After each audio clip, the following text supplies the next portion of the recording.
Securing data. In today's digital age, data security is a top priority for organizations worldwide.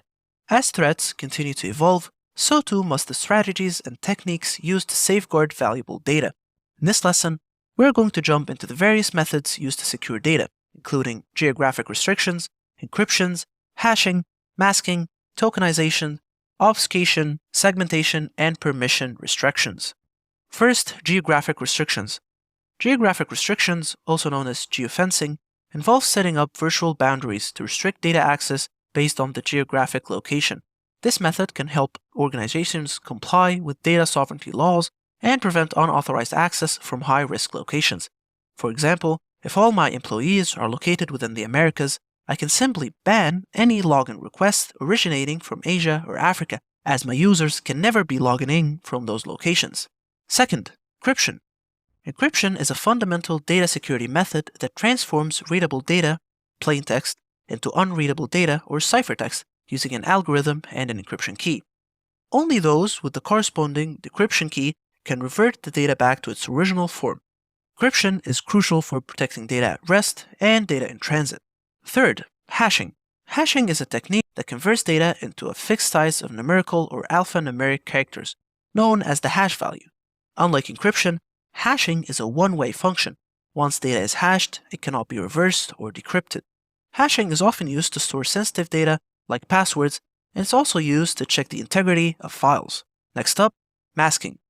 Data masking involves replacing some or all of the data in a field with a placeholder, such as X, to conceal the original content. It can be done partially to keep some metadata for analysis. For instance, in a phone number, the area code might be kept, but the rest of the number is replaced. Data masking can also maintain the original format of the field. Once data is masked, it's a one-way process, so it can't be reversed, making it a method of de-identification. Next up, tokenizations. Tokenization replaces sensitive data with non-sensitive substitutes, known as tokens. The original data is stored securely in a separate database, with the token serving as a reference to the original data. Tokenization is commonly used in payment processing systems to protect credit card information. Next up, obfuscation.